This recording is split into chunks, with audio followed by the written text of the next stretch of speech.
तो जब तक हम चित्त को शुद्ध नहीं करेंगे हम क्लेशों तक पहुंच नहीं सकते, क्योंकि अगर हमारी जो वृत्तियाँ जो वृत्तियाँ हैं हम उनको शुद्ध नहीं करेंगे तो हम आगे का जो स्टेप है उस पर पहुँच नहीं पाएंगे। तो मेरा बस पॉइंट ये था कि जो ये इंग्लिश में सबको ऑब्स्टिकल्स बोलते हैं, तो ऑब्स्टिकल्स ऑफ व्हाट, ये चीज़ था कि ये मैं ये कैसे समझूं कि ये चित्त की है, ये बुद्धि की है, ये किसी तीसरी चीज़ की है, तो इसके लिए ये मैं कैसे समझूं, बस ये थोड़ा सा मेरा एक तो जैसे चित्त की वृत्तियों का ऐसा सायुज्य है अविद्या के नाते।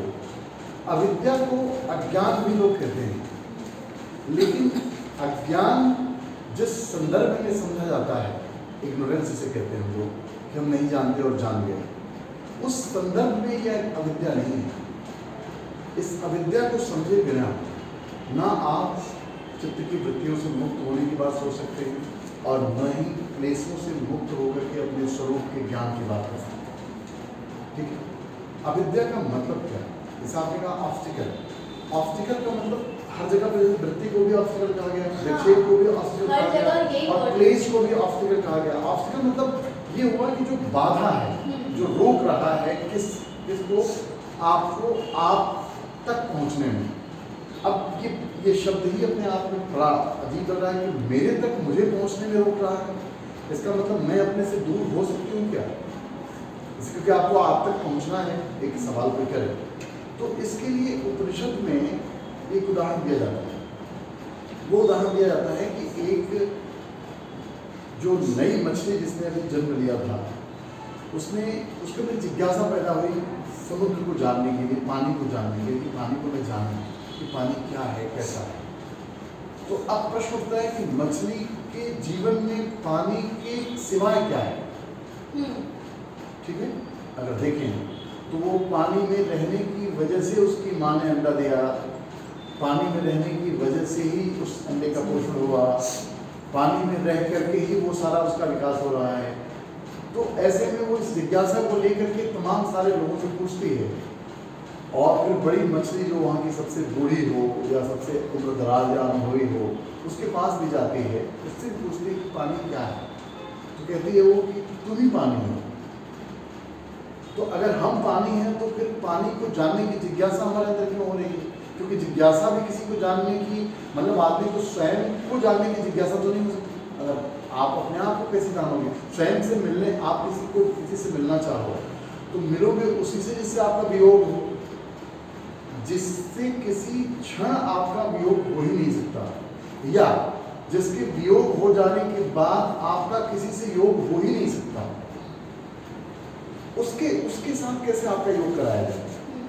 इसीलिए जो ये योग दर्शन है, जिससे सामान्य तौर पर योग की एक आम परिभाषा होती है कि योग का मतलब होता है जुड़ना, योग। ठीक है, अब आप थोड़ा सा गीता में देखिए तो गीता में जो योग की वो भी कर्म के संबंध में कर्मण्येवाधिकारस्ते मा फलेषु कदाचन, उसी क्रम में ये श्लोक आया है जिसमें वो कह रहे हैं कि योगस्थ कुरु कर्माणि संगम त्यक्त्वा धनंजय और सिद्धे सिद्धो समो भूत्वा समत्वम योग उच्यते। योग की पहली परिभाषा दी गई, क्या है योग? समत्व है। समत्व है। अब सवाल ये है कि आपकी जो बुद्धि है वो समत्व को नहीं जानती, वो विषमता को जानती है, या विषमता के संदर्भ में समत्व को समझती है। जैसे हम सब्जेक्ट और ऑब्जेक्ट की बात अगर हम करें तो ऑब्जेक्ट के संदर्भ में हम सब्जेक्ट को समझते हैं। Reference, without reference of object you can not understand subject, बड़ी सब्जेक्ट है ना, तो और सब्जेक्ट के बिना आप ऑब्जेक्ट को नहीं समझ सकते। जैसे हम राग और द्वेष का एग्जांपल देते हैं कि साथ में, जबकि दोनों क्या है, वो जैसे राग अगर नहीं हुआ तो द्वेष होने का सवाल ही नहीं पैदा होगा। ठीक है, अगर आपके जीवन में दुख नहीं है तो सुख भी नहीं होगा, और सुख अगर है तो दुख भी होगा, क्योंकि ये दोनों पैरेलल हैं। कहते हैं कि एक सिक्के के दो पहलू हैं। तो जब ये अच्छा फिर देखो कि एक सिक्के के दो पहलू सुख दुख को मानने वाले लोग भी सुखी होना चाहते हैं, दुखी होना नहीं चाहते। जबकि सच ये है कि आप चाहते हो तो दोनों को चाहना पड़ेगा, क्योंकि ऐसा तो है नहीं कि अलग अलग आएंगे दोनों। ये आश्चर्य देखो कितना है, मतलब आदमी जान भी रहा है इस बात को कि सुख दुख अलग अलग नहीं है, लेकिन वो सुख को नहीं चाहता और दुख को चाहता है। यही उसके परेशान होने, असंतुष्ट होने या अज्ञानी होने का प्रमाण है। अविद्या, इसी को अविद्या कहते हैं। अविद्या का प्रभाव, इसको आचार्य शंकर माया कहते हैं। कि माया देखो कैसी कितनी प्रबल है कि जो सुख दुख से अलग नहीं हो सकता, जो दुख सुख से अलग नहीं हो सकता, उसी को माया से प्रभावित जो जीव है, अविद्या से प्रभावित जो जीव है, वो उसी को बाइफरगेट करके अलग चाहता है। जबकि एक को चाह करके आप दूसरे, जैसे दूसरे को आपने स्वीकार कर लिया, जैसे आपने गुलाब चाहा तो अब कहो कि मुझे कांटा पसंद नहीं है, तो ये तो गुलाब की चाह नहीं छिपाए कि आप कांटे को भी पसंद आपको करना होगा, अन्यथा गुलाब की चाह छोड़ो। इसीलिए संतों ने, खासकर मैं कहूँ कि एक बड़े लोग मतलब भाषा के संत रहे कबीरदास, तो उन्होंने कहा कि चाह गई चिंता मिटी मनवा में सर वो एक उसकी भी है ना, चाह नहीं सुल्तान लाके गैरों में घुसा जाऊं। नहीं वो तो कविता है। हाँ ठीक है, उसकी अभिलाषा माखनलाल चतुर्वेदी जी ने लिखा था। तो ये भी है कि चाह नहीं है, तो आप चाह की वजह से चिंता है, और चिंता न हो इसकी चाह है। देखो कितना कंट्रास्ट है दोनों में, कितना अंतर्द्वंद है आपके जीवन के व्यवहार में। क्या आपको चिंता की चाह किसी को नहीं है, लेकिन चाह के नाते ही चिंता है। सोचने में पाओगे आप, करीब जाओगे हृदय को, तो चिंता आई कहाँ से? इसीलिए गीता का एक फिर श्लोक मुझे याद आ रहा है, जिसको भगवान कृष्ण कहते हैं अनपेक्षा शुचिर रक्षा। शुचिर मतलब प्रोबिटी, अंग्रेजी में बोलते हैं प्रोबिटी, शुचिता, ठीक है। तो अनपेक्षा शुचिर रक्षा उदासीनो गतम व्यथा और सर्वारंभ परित्यागी ये मदभक्त समप्रिय, कि आपको अनपेक्षित होना है। किस लिए?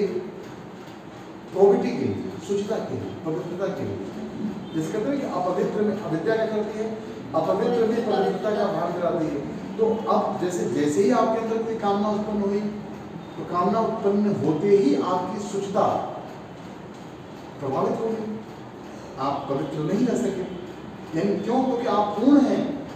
पूर्ण को कैसी इच्छा होगी? पूर्णतः पूर्णमिदं पूर्णात् पूर्णमुदच्यते, क्योंकि आप उसी के अंश हैं। अगर उस रूप में देखें, जो आपका ये सवाल था कि जो क्लेश नहीं होगा, जिसको ये ऑब्स्टिकल कह रहे हैं। ऑब्स्टिकल, अच्छा ऑब्स्टिकल क्यों है? ऑब्स्टिकल पूर्णता में है कि आप जैसे वृत्ति कभी भी आपको पूरा नहीं होने देगी, क्लेश कभी भी आपको पूर्णता का बोध नहीं होने देगा, आपको अपूर्ण ही रखेगा।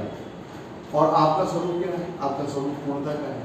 क्यों? क्योंकि आप जिससे आप हो, जिसके आप अंश हो, जिसे कहते हैं ईश्वर अंश जीव विनाशी चेतन अमर सहज सुख राशि। आप मूल रूप से तो चेतना ही हो, लेकिन अब देह मान लिया अपने आप को। चेतना ने देह की उपाधि को ग्रहण कर लिया है। हालांकि ये शब्द बहुत सार्थक नहीं है, मतलब कह सकते हो आप कि चेतना पर उपाधियां आ गई हैं, और चेतना उन उपाधियों को कहने लगा है ये मैं हूँ।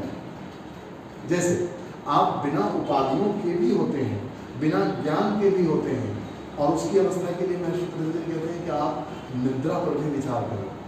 निद्रा एक ऐसी अवस्था जिसमें आप होते तो हैं, लेकिन जिन आलंबनों के साथ आप अपने होने को जागते हुए स्वीकार करते हैं, उन सारे आलंबनों से मुक्त होते हैं।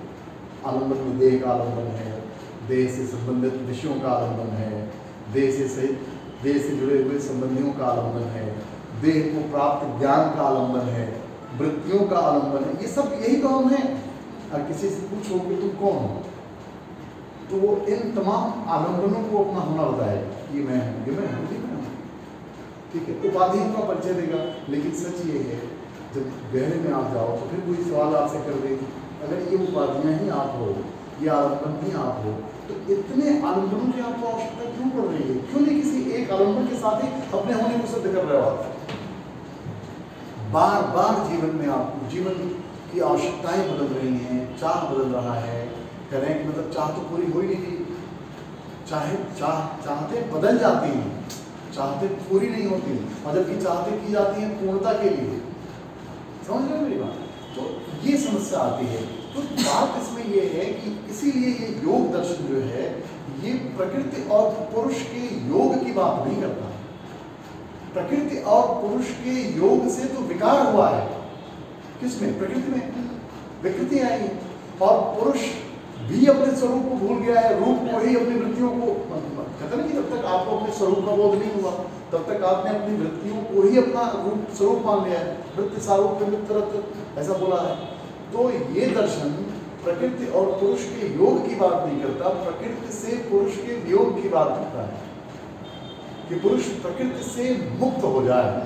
ठीक है, इन कैसा पुरुष हो जाए, इसीलिए ईश्वर परिणाम की बात की गई। अब देखिए संसार में जो ईश्वर की मान्यता है, जो हमारी समझ ईश्वर को लेकर के है, महर्षि पतंजलि ने ईश्वर को विशेष पुरुष कहा, जबकि पुरुष आप में भी है। आपका पुरुष विशेष क्यों नहीं है? क्योंकि क्लेश, कर्म, विपाक, आशय से युक्त है।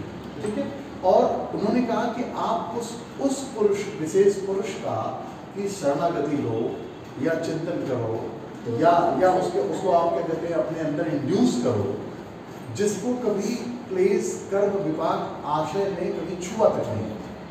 तो जब ऐसे पुरुष के बारे में आप सोचोगे या ऐसे पुरुष का चिंतन करोगे तो आपका भी जो स्वरूप है, जो अभी इससे युक्त हो चुका है, इससे आप अपने स्वरूप, मूल में तो आप भी वही हो ना, मूल में आप भी वही हो, है ना। तो कई लोग तो ऐसा भी कहते हैं कि महर्षि पतंजलि के इस सूत्र में जो ईश्वर शब्द है ये बाद में मतलब लोगों ने जोड़ा, हालांकि ऐसा नहीं है। देखें तो वो ईश्वर को उसी स्वरूप पुरुष की तरह बता रहे हैं जो कभी क्लेश कर्म से युक्त नहीं है। तो जो मूल विषय है वो है कि अविद्या। जैसे आचार्य शंकर की हम बात करें तो उन्होंने एक सूत्र कहा, जैसे देखो योग क्या है, कहते हैं कि कुछ अगर सत्य है, जैसे आप कहते हैं ना सत्य क्या है, जैसे अभी आप जब योग में अष्टांग योग के जब प्रथम अंग पर आते हो तो अहिंसा पे आते हो, ठीक है, सत्य पर आते हो। अब सत्य क्या है और सत्य और अहिंसा का क्या संबंध है, एक विचार। क्योंकि जैसे ही आप यहाँ पर क्या होता है कि अगर आप सत्य नहीं जानते या सत्य का साक्षात्कार आपको नहीं है तो आप हिंसा के शिकार होंगे। जैसे हिंसा का मतलब होता है कि मन वचन कर्म से किसी को दुख न देना, तो किसी को ही नहीं। अब इसका अर्थ होगा ये समझ लिया कि हम ऐसी भाषा नहीं बोलेंगे, जैसे गांधी जी के बंदर की बात आप करेंगे तो किसी की बुराई मत देखो, किसी की बुराई मत सुनो, किसी की बुराई मत करो, क्योंकि बुराई करोगे तो दुख होगा। किसको? किसी को बुराई करके तुम्हें भी दुख होगा। मतलब आप अहिंसा का मतलब हुआ कि अपने किसी भी इंद्रिय के द्वारा ना आप खुद को दुखी करें और न किसी और को करें। और ये तभी हो सकता है जब आपको अपने स्वरूप का पता हो, सत्य का पता हो, सत्य क्या है। क्योंकि सत्य को जाने बिना आप अहिंसक नहीं हो सकते। इस जगत में आप देख रहे हैं तो ये पूरा जो भौतिक जगत है ये एक दूसरे पर आश्रित है, इंटरडिपेंडेंट है। यहाँ इंडिपेंडेंट होने का सवाल नहीं है।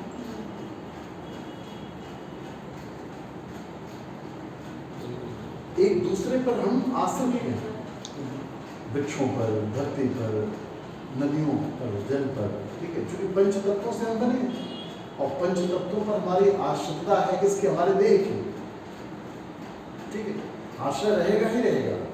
लेकिन ये इसमें सत्य क्या है? क्या इन पंच तत्वों का होना सत्य है या इन पंच तत्वों में जो चैतन्य है जिसको ब्रह्म कहा गया? आचार्य शंकर कहते हैं कि ब्रह्म सत्य जगत मिथ्या जीवो ब्रह्मैव नाथ।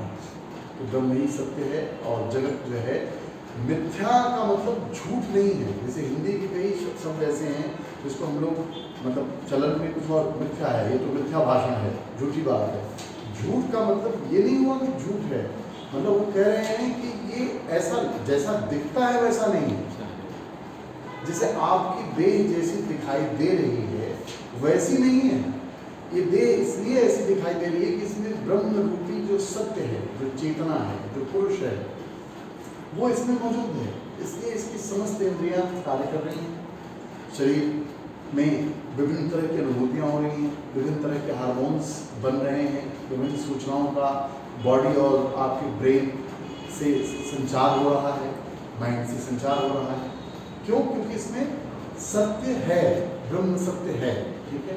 और ये तभी हो सकता है जब आप अपने स्वरूप का पता हो, सत्य क्या है। क्योंकि सत्य को जाने बिना आप अहिंसक नहीं हो सकते। इस जगत में आप देख रहे हैं तो ये पूरा जो भौतिक जगत है ये एक दूसरे पर आश्रित है, इंटरडिपेंडेंट है। यहाँ इन पंच तत्वों में जो चैतन्य है जिसको ब्रह्म कहा गया, आचार्य शंकर कहते हैं कि ब्रह्म सत्य है तो जब उस सत्य को आप जानोगे तो आप अहिंसक होगे। क्यों? क्योंकि वो सत्य आपको उस धरती में भी दिखेगा जिसमें अनाज का एक दाना डालते हो और 10-20 दाने बन के आते हैं, ठीक है। उस पेड़ में भी दिखेगा जिसको मतलब कार्बन डाइऑक्साइड देते हो और ऑक्सीजन बना के आपको दे देता है वो, ठीक है। तो इस तरीके से आप देखेंगे कि एक चेतना है वो सर्वव्यापी है। इसीलिए ईश्वर के बारे में जो जितने भी लोग जानने वाले हुए वो उसकी सर्वव्यापकता की बात की, ठीक है। और ये क्लेश जो है अविद्या जिसको कहते हो ऑब्स्टिकल, जिसको आपने कहा कि अंग्रेजी में लिखा उन्होंने, क्योंकि देखिए उनके पास बाधा को व्यक्त करने के लिए एक शब्द है ऑब्स्टिकल। यहाँ कहीं वो वृत्ति भी बाधा है स्वरूप के लिए, क्लेश भी बाधा है स्वरूप के लिए, है ना। वृत्तियां चाहे साधक हो चाहे बाधक हो, वृत्तियां दो तरह की बताई गई। तो आप कोई कहे कि नहीं साहब मैं तो योग करता हूँ, मैं तो ध्यान करता हूँ, तो आप ध्यान ही करते रह गए। ध्यान किस लिए करते हो?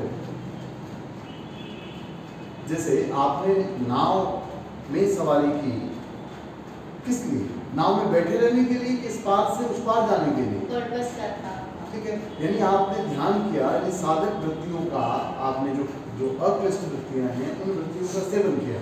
जैसे अष्टांग योग है, जो ये 8 अंग हैं, ये इनकी वृत्तियां ही तो हैं।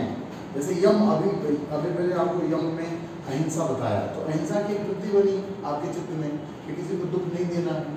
तो किसी को दुख नहीं देने की कोशिश में लोग खुद को दुखी करने लगते हैं, ऐसा भी देखा गया है। किसी में आप भी शामिल हो,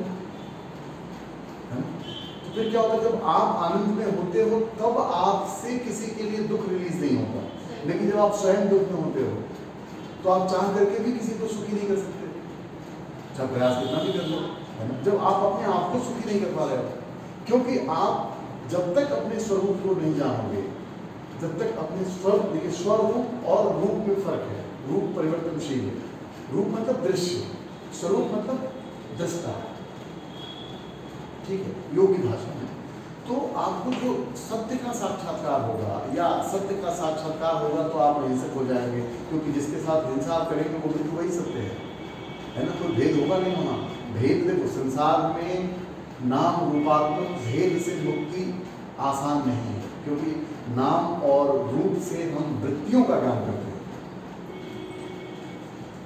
फिर आप कह सकते हो कि सर आत्मा भी तो एक नाम है, पुरुष भी तो एक नाम है, लेकिन अब मैं पूछूं कि पुरुष नाम से कौन सी वृत्ति आपके अंदर बन रही है?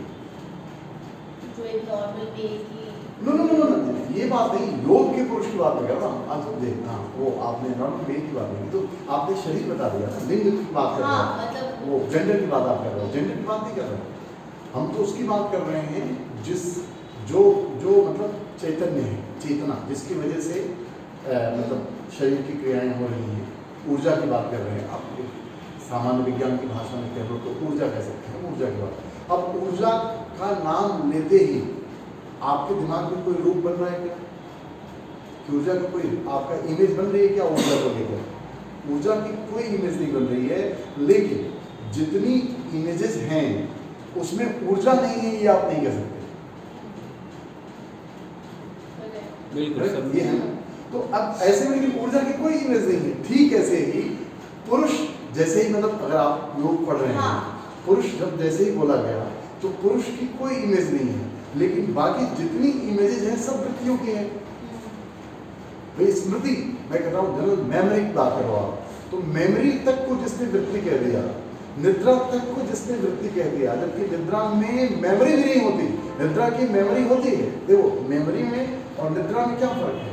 निद्रा में समस्त ज्ञान का जो आधार है, या जिसको हम ज्ञान मान के बैठे हैं, हम लोग क्या है, देखो यहाँ पर अविद्या आपको समझ में आएगी। जिसको भी हम विद्या मान के बैठे कि हमें फिजिक्स आती है, केमिस्ट्री आती है, हमको मतलब विज्ञान आता है, ऑपरेशन आता है, जो भी कह लीजिए आप, फिजियोलॉजिस्ट है ना या सर्जन है, इन सारे ज्ञान को आप निद्रा में छोड़ देते हैं। एक डॉक्टर हो तो उसको डॉक्टर का ज्ञान नहीं होता, एक पुरुष को पुरुष का ज्ञान नहीं होता, एक फीमेल को फीमेल का ज्ञान नहीं होता, यानी। लेकिन आप जितना भी जानकारी, या योगी हैं तो योग सूत्र का ज्ञान नहीं होता, गुरु है तो गुरु होने का ज्ञान नहीं होता, शिष्य है तो शिष्य होने का ज्ञान नहीं होता। लेकिन उस अवस्था को प्राग्ञवस्था शास्त्रों में कहा संतों ने अब आप निद्रा का चिंतन करें अगर, तो उस चिंतन के बाद ही जब निद्रा में कुछ नहीं होता फिर भी आप सुखी होते हो। जैसे संसार में निद्रा की अवस्था आ जाए तो मैं समझता हूँ इससे बड़ा तो दुख कुछ होगा ही नहीं, क्योंकि देह ही छूट गई। जिस मृत्यु से आप डरते हो वो मृत्यु क्या है? देह का छूटना ही तो है। तो निद्रा में तो छूट ही जाती है देह, लेकिन निद्रा से तो कोई नहीं डरता। आप तो पूरा तैयारी करके सोने जाते हैं, देह छोड़ने जाते हैं। एक तो से एक भाषा कही जाए तो जिस देह को छोड़ने से हम डरते हैं उसी देह को छोड़ने के लिए हम तैयारी करने जाते हैं सोने बिस्तर पर पूरी तरीके से। ठीक है, अब मैं जा रही हूँ सोने, मतलब मैं जा रही हूँ संसार को छोड़ने, अगर ये बात कही जाए तो ये इसका असर हुआ कि नहीं हुआ? लेकिन ना आपको संसार को छोड़ने से डर लगता है और ना आपका, चूंकि जिससे आप कहोगे वो भी छोड़ता है, ना वो रोकेगा कि बेटा अभी तो तुम मुझे छोड़ दोगी, खुद को छोड़ दोगी, मत जाओ, अभी मुझे तुम्हारी याद आ रही है ना। तो इस जब ये चर्चाएं होती हैं तो लोग कहते हैं क्योंकि हमें पता होता है कि निद्रा के बाद हम जागेंगे, ठीक है। तो ये तो पता होता है, लेकिन निद्रा में तो नहीं जागे होते हैं आप, लेकिन उस समय तो चिंता होनी चाहिए। जैसे जागते जागते आप चिंता करते हैं आपके वजह की, जबकि सच ये है अगर आप विचार करके देखें तो मुझे एक स्टेटमेंट स्टीव जॉब्स का याद आया, ठीक है, एप्पल कंपनी के मालिक का। वो रियलाइज करता है योग को, वो कहता है जैसे आप देखते होंगे बचपन में जब छोटे होते हैं हम लोग, या अभी भी पेपरों में आता है बच्चों के लिए डॉट्स को जोड़ने का, डॉट डॉट डॉट करके होता है और उसमें नंबर होता है 1 2 3 4 लिखा होता है विभिन्न सीक्वेंस में। तो आप उसको देखकर समझ नहीं पाते कि क्या है, लेकिन अगर उन डॉट को मिला दो तो एक सुंदर सी तस्वीर बनती है। किसी जानवर की बन सकती है, किसी फूल की बन सकती है, किसी देवता की बन सकती है, आता है ऐसा। तो कहता है कि जिंदगी भी ऐसी ही है। और सबसे बड़ी तो मूर्खता ये है कि इसको हम समझने की कोशिश करते हैं, डॉट को जोड़ने के बजाय इसको हम माइंड से समझना चाहते हैं। आप डॉट को मिलाए बिना आप समझ नहीं सकते कि वो क्या बनाया है। लेकिन ये बात भी ठीक से नहीं कह सकते, क्योंकि जिसने भी बनाया है उसने कहीं न कहीं वो चित्र तो बना लिया है, आप नहीं समझ पा रहे, लेकिन सामने वो डॉट है जो डॉट नहीं मिला पाया है। लेकिन एक आदमी तो है जिसने बिना डॉट के उस दृश्य को देखा है। जैसे ठीक वैसे ही जैसे आप एक आर्किटेक्ट जो है जब उसका किसी मकान को बनाता है किसी पेज पर, तो जिस वो मकान तो पहले भी देखता है, वो अदृश्य में भी देखता है, लेकिन आप तब देखते हैं जब वो अदृश्य रूप में आए, ठीक है। तो ऐसा नहीं कह सकते, लेकिन तो कहता हूँ कि जीवन की जो घटनाएं हैं वो ऐसे ही हैं। और मैंने देखा कि जिन घटनाओं से हमारा जीवन सबसे अधिक प्रभावित होता है, उन घटनाओं का हमारे जीवन में होना इतना आवश्यक था कि हमारा वो स्किल डेवलप नहीं होता या हम उस लायक नहीं हो पाते अगर वो घटना न घटी होती। उसने अपने ही जीवन को कहा कि जिस कंपनी को मैंने बनाया उसी कंपनी से मुझे निकाला जाना था, एप्पल से ही निकाल दिया गया। फिर बाद में उसके अंदर न निकालते तो वो स्किल डेवलप नहीं होता, जिस स्किल की वजह से फिर उस कंपनी को लगा कि वो उसके बिना नहीं चल पाएगी, उसके उस इम्पोर्टेंस को नहीं जान पाते। तो इसीलिए देखो आपने क्या है, ये एक तरह से देखो कि वृत्तियों से निवृत्ति की बात, हम लोग जीवन भर वृत्तियां तो बनाते हैं। और आप देखो होते किस में हैं, वर्तमान में, और वर्तमान होता किस में है, हमारा बीतता किस में है, वर्तमान या तो भूत में या भविष्य में। एक वृत्तियों में हम बिता देते हैं, वर्तमान को नष्ट कर देते हैं। जबकि वर्तमान में होना, लोग कहते हैं वर्तमान में होना सीखो, सेल्फ अवेयर हो जाओ, माइंडफुलनेस की बात करते हैं। वर्तमान में होने के लिए कुछ करना थोड़ा है, ये करने की वजह के कारण ही तो आप वर्तमान में नहीं हो। आप वर्तमान में क्यों नहीं हो? क्योंकि आप कुछ न कुछ करने से रह नहीं पा रहे हो, कुछ न कुछ सोचने से रह नहीं। सोचना होगा जैसे शरीर से करना हो गया, तो माइंड भी तो क्रिया में है। तो शरीर का कर्म होगा तो माइंड में वैसे विचार आएंगे, जैसे विचार आएंगे वैसे कर्म होगा। तो आप शांत अगर बैठे भी दिखाई दे रहे हो तो भी आपके मन में विचार चल रहे हैं। आप ध्यान करते हो तो जैसे लगता है विचारों की आंधियां आ गई। सबसे ज्यादा विचार उसी समय आते हैं। देखो आपके मन में विचार तो पूरे समय आते हैं, उस समय आप कुछ कर नहीं रहे होते, फिर ध्यान उन पर इसलिए उन पर जाता है।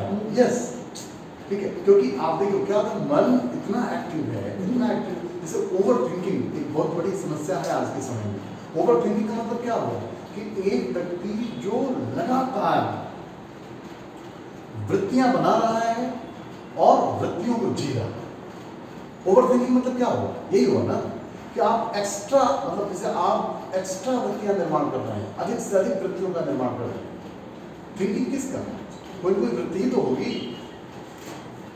है ना। और योग कहता है, इसीलिए आज के समय में तो योग बहुत ही प्रासंगिक है। योग क्रिया योग कहा गया है इसे, जैसे आपने नाम सुना होगा क्रिया योग। तो क्रिया योग का सामान्य जैसे किसी के सामने आप लो इस नाम को तो उसको लोग सोचते हैं कोई करने का योग है, ठीक है, उसमें कुछ किया जाए। क्रिया योग में 3 तत्व आते हैं, तप, स्वाध्याय, ईश्वर प्रणिधान। अब जैसे तप में, तप का मतलब क्या, तप का मतलब ये नहीं हुआ कि आप जाके धूप में या आग जला करके बीच में बैठ जाओ। उसका उद्देश्य सिर्फ ये है कि प्रतिकूल परिस्थितियां भी अगर जीवन में आए और अनुकूल परिस्थितियां भी जीवन में हों तो उन अनुकूल और प्रतिकूल परिस्थितियों का जो प्रभाव आप पर पड़ रहा है उस प्रभाव से मुक्त होने का अभ्यास है तप। विचलन, बुद्धि के विचलन को रोकने का नाम है तप। और इसको बात कहूं योग की भाषा में तो भगवान कृष्ण कहते हैं संगम त्यक्त्वा धनंजय, संग का त्याग करने का नाम है तप। अब संग तो मित्र का भी होता है और शत्रु का भी होता है। संग का मतलब इनके संग का प्रभाव, जैसे आप शत्रु से असंग होना चाहते हैं तो असंग होना भी चाह है, और जो आपको प्रिय लगे जिसमें आपको सुख का अनुभव हुआ है उसके संग होना चाहते हैं, तो चाह तो दोनों है। तो समस्त चाहों से मुक्त होने का नाम तप, पर गहरे में उसकी व्याख्या की जाए, ठीक है, तप। तो जब तप कर पाओगे आप, यानी चाहतों से मुक्त हो पाओगे, जैसे आज अभी हम कहते हैं ना चित्त को उसके कारण में विलीन कर देते, तो चित्त का कारण क्या है, चाह। चित्त में चाह ही उत्पन्न होगी, चाह से ही वृत्तियां बनेंगी। आप समझ पा रहे हैं मेरी बात ठीक से, ठीक। तो कहते हैं कारण में विलीन कब होगा, कारण में विलीन तब होगा जब चित्त से चाह खत्म होगी, जिसको भगवान कहते हैं निष्काम होना, ठीक है, चाहतों से मुक्त होना। तो जब आप तप करोगे, मतलब तप एक प्रकार से चाह से मुक्त होना, सूत्रों में कहा जाए तो चाह से मुक्त होना है। लेकिन तप को भी लोग चाहते हैं, वो चाहते हैं कि तप करते हुए लोग हमको देखें, या बताते हैं कि मैंने इतने साल बिना अन्न के बिताया, या उनके शिष्य आप उनसे आकर्षित तब होते हैं जब उनके तप किए गए क्रियाओं को आप जाने करें, साहब क्या बात करते हो, तो सालों से खड़े हैं, सालों से बोले नहीं, अन्न का दाना एक नहीं खाते हैं, दूध पर रहते हैं, फलाहार पर रहते हैं। तो इस तरह की जानकारियों को से हम प्रभावित होते हैं, लेकिन वो मूल रूप से चाह से मुक्त होना है, ठीक है। अब जैसे ही आप चाह से मुक्त होंगे तब आप स्वाध्याय के योग्य होंगे। उसके बाद का स्टेप स्वाध्याय। स्वाध्याय का सामान्य लोग ये भी निकालते हैं कि स्वाध्याय करो मतलब खुद पढ़ो लिखो। अब पढ़ो लिखो तो मतलब किसको पढ़ो, जब आप खुद पढ़ोगे, किसी को पढ़ोगे ना, तो खुद कहाँ रहे आप, जिसको भी आपने पढ़ना शुरू किया वही आप हो गए। तो स्वाध्याय मतलब स्व का अध्ययन, सेल्फ स्टडी के बाद ईश्वर परिणाम होता है। देखो आप कितनी बड़ी बात है, एकदम सीक्वेंस देखो आप उस बसरते उतनी गहराई से समझो। अब ईश्वर परिणाम का मतलब आप वेदांत का ईश्वर मत समझिए जो माया से युक्त है, ये ईश्वर तो मुक्त है, ये तो ब्रह्म है ना इनका ईश्वर, जिसको माया ने स्पर्श नहीं किया। वेदांत में ईश्वर माया से युक्त हो गया, ब्रह्म माया से युक्त हो गया तो ईश्वर कहलाया, और जीव माया अविद्या से युक्त जब ब्रह्म हो गया तो जीव कहलाया। वेदांत में ये परिभाषा है। लेकिन जब अपन पतंजलि की बात करें तो ये ब्रह्म की बात करते हैं, इनका ईश्वर ब्रह्म है जो जिसको माया ने कोई स्पर्श नहीं किया। तो जब ऐसी माया से मुक्त ब्रह्म का जब आप मतलब ध्यान करेंगे, अब फिर उठता है आपके मन में ये जिज्ञासा होनी चाहिए कि सर ऐसे ब्रह्म का ध्यान कैसे होगा, क्योंकि माया का मतलब दृश्य होता है, ठीक है, और यहाँ तो ब्रह्म में कोई दृश्य है नहीं। ब्रह्म शब्द आते ही जैसे कहते ना, ये शब्द जैसे मौन शब्द आने का मतलब जैसे मौन रहिए, ये बोला गया एक शब्द है, लेकिन इसका अर्थ ये हो गया कि आप शब्द मत बोलिए। शब्दों का नकार है मौन, ऐसे ही ब्रह्म जो है रूप का नकार है, और रूप का नकार होने की वजह से सर्वरूप उसी का है, क्योंकि अगर कोई एक रूप उसका होता तो जाहिर सी बात है सारा रूप उसका नहीं हो सकता। आप देख रहे हो, तो इस तरह के डिस्कोर्सेज हैं, मतलब अगर देखोगे तो ये सत्संग है जो, अच्छा ये मैं समझ रहा हूँ आपको समझ में आ भी रहा हो, तो अब पढ़ा है ना, मतलब अभी इस एग्जाम के लिए पढ़ा है तो थोड़ा बहुत समझ में आ रहा है। ठीक है ना, अभी थोड़ा बहुत आ रहा है समझ में। तो इस तरह से है। तो क्लेश को जो आपने पहला प्रश्न किया था, प्रश्न बहुत ही प्यारा था कि क्लेश मतलब जो विभिन्न अवस्थाओं में रहता है, जो क्या कहते हैं प्रसुप्त होता है, विच्छिन्न होता है, राग होता है, तनु होता है, ठीक है, तो ये रहता ही है। ये तब तक रहता है जब तक पुरुष प्रकृति से मुक्त नहीं होता, ऐसा कह सकते हैं। और पुरुष से प्रकृति की मुक्ति का मतलब हुआ अविद्या टूटना, अस्मिता टूटना। यानी अस्मिता क्या, अविद्या का पहला प्रोडक्ट क्या है? अस्मिता, जिसको आप या संसार पूरा उसी अस्मिता को जी रहा है। अस्मिता मतलब दृष्टा और दृश्य की एकता। हम ऐसे समझते हैं, यस, दोनों नहीं समझते कि हम आपसे ये भी बात है, हम भी दृष्टा और दृश्य की एकता की वजह से ही बोल पा रहे हैं। हाँ। जबकि सच ये है कि हमारे शरीर में बोलने का सामर्थ्य नहीं है, ये ठीक है, और शरीर के बिना उस चेतना में भी बोलने का सामर्थ्य नहीं है। कैसे बोलेगी, कैसे उसको देखोगे? उसकी ध्वनि जो होगी, मैं मानता हूँ कि वो भी एक ध्वनि है, लेकिन वो अनाहत ध्वनि है, और आपके कान सुनने में आहत ध्वनि को सुन सकते हैं। इनकी एक सीमा है कि किस हर्ट से के बीच की ध्वनि ये सुनी जा सकते हैं, ठीक है, आपकी इंद्रियां एक सीमा तक हैं, ठीक है। तो ऐसा है। तो ये जो प्रश्न था आपका कि वो बने रहते हैं तब तक जब तक आप अपने स्वरूप में स्थित नहीं होते, और स्वरूप में आप तब तक स्थित नहीं होते जब तक आप रूप के साथ अपने तादात्म्य को बनाए रखते हैं। रूप के साथ अपने तादात्म्य को बनाए रखते हैं। इसीलिए महर्षि पतंजलि ने निद्रा की बात की कि निद्रा पर भी विचार करने से आपका चित्त या चित्त की वृत्तियां शांत होती हैं, क्योंकि निद्रा में कोई वृत्ति होती नहीं है, यद्यपि निद्रा स्वयं ही वृत्ति है। क्यों? क्योंकि कोई वृत्ति नहीं होती है, ये पता आपको है, यानी आपसे अलग है वो, ठीक है। आप निद्रा नहीं हो, निद्रा को आप जानने वाले हो, यानी अगर आप वृत्तियों को जानने वाले हो तो वृत्तियों के अभाव को भी जानने वाले आप हो। लेकिन अब जब आप आपसे मिलते हो, मैंने आप जब जिस दिन आपको अपना साक्षात्कार होता है उस दिन कहने की बात नहीं होती। इसी को कबीर कहते हैं कि कहा सुनी यह बात नहीं, आंखों देखी बात, कहते तो देखो।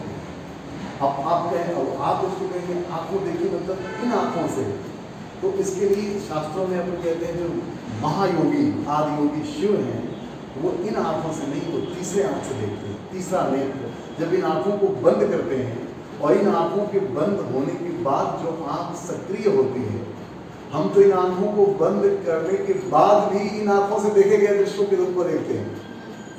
हमारे मन में तो विचार ही चलता है ना, जब हम अध्ययन के समय आपको पहले आंखें बंद करिए, सीधा बैठ जाइए, और आप आंख बंद करते हैं तो कोई स्मृति मेमोरी में आती रहती है। लेकिन वो तीसरा नेत्र की बात जो बार बार कही जाती है, तो तीसरा नेत्र कौन सा है? जो नेत्र मतलब उसमें आप अपने को देखते हैं, और आप चूंकि दृश्य नहीं हैं तो इसलिए तीसरी आंख से देखा गया जो है वो भी दृश्य नहीं है, वो दृष्टा है। तीसरी आंख से दृष्टा का दर्शन होता है, जो मैं अपने अनुभव से बता पा रहा हूँ, शायद आप लोगों को ये बात पहुँच सके। और कोई प्रश्न? सर कल सर ने एक और क्वेश्चन पहले एग्जाम में दिया था, फिर हमने चेंज कर दिया। विवेक को इसमें है मतलब अष्टांग योग की भूमिका विवेक की प्राप्ति, विवेक ख्याति, विवेक ज्ञान की प्राप्ति हेतु अष्टांग योग की भूमिका। तो ये सब शुरुआत हमने इस प्रश्न से की थी कि ये लिखो, हमको नहीं आता। नहीं, बहुत अच्छा सवाल किया आपने। विवेक और बुद्धि, इसको समझिए। बुद्धि, चूंकि जो जिस बुद्धि को हम लोग बुद्धि कहते हैं, जैसे मैंने आपसे कहा कि जब प्रकृति और पुरुष की संधि हुई तो पहला तत्व जो है महत तत्व बना। महत तत्व के बाद जो है अहंकार बना, और अहंकार से ये मन 11 जो इंद्रियां हैं, ये 11 इंद्रियां और 5 तन्मात्राएं और 5 महाभूत बन, जिसको विज्ञान जानता है या इसी पर विज्ञान काम कर सकता है। ठीक है, विज्ञान तो मन को भी नहीं खोज पाता, ठीक है, लेकिन बाकी इंद्रियों, ज्ञानेंद्रियों को 5 जो सेंसेस ऑर्गन हैं हमारे, उसको और कर्मेंद्रियों को जान सकता है। एक ग्रहमेंद्रिय मन है तो मन के प्रभाव को वो जानता है, मन को नहीं जानता। ठीक है, मन के प्रभाव से आपके व्यवहार में होने वाले परिवर्तनों को विज्ञान नहीं कोड कर पाता। बात आती है विवेक। विवेक जो है, कहते हैं विवेक को आचार्य शंकर ने वेदांत में उसका एक शब्द है आत्म अनात्म विवेक, यानी जो आत्म और अनात्म को जानता हो, जो आत्म और अनात्म की एकता से जानता हो, वो क्या है? वो बुद्धि है, और वो आपको अहंकार तक ले जाएगी, क्योंकि वो अहंकार से निर्मित है। क्योंकि मन बुद्धि चित्त अहंकार को हम लोग अंतःकरण चतुष्टय कहते हैं। जैसे हमारे करण का मतलब होता है साधन, तो हम किसी भी ज्ञान को जो बाह्यकरण, यानी बाह्यकरण का मतलब हमारे जो 5 सेंसेस हैं उनसे, और अंतःकरण चतुष्टय मन बुद्धि चित्त अहंकार, ठीक है, इससे जाना। अहंकार का मतलब आपके, हालांकि ये बंटवारा दिखाई दे रहा है आपको, लेकिन ये समझने के लिए बांटा गया है। जैसे काल, समय, समय भूत भविष्य वर्तमान नहीं होता, हमने अपनी समझ के लिए बना लिया है। समय निर्वाध हो गया है, समय में बंटवारा नहीं किया जा सकता। लेकिन बुद्धि कैसे समझे? ठीक है, बीता हुआ कल, आने वाला कल, और वर्तमान को हमने आज कह दिया, और कल से ही काल भी बना। तो काल, भारत में जो कल शब्द है वो काल से बना, काल को हम समय कहते हैं। ठीक है, तो समय के काल को 2 भागों में बांट दिया, बीता हुआ कल और आने वाला कल, भविष्य और भूत में बांधा। ठीक है, और देखें तो वर्तमान में काल एक अनवरत धारा है जो लगातार प्रवाहित हो रही है। समय बीत गया, समय नहीं बीत गया, उस समय में आप नहीं रह पाए, आप में परिवर्तन है। समय तो यथावत है, जैसा था वैसा ही है। सूर्य का उगना और डूबना, आपने कहा कि ये दिन शुभ है, ये दिन अशुभ है। दिन शुभ अशुभ नहीं होता, उस दिन में आपके जीवन में घटने वाली घटनाओं का प्रभाव आपको सुखी दुखी करता है, और उस सुख दुख के आधार पर उस दिन को शुभ और अशुभ की संज्ञा देते हैं। दिन तो वही होता है।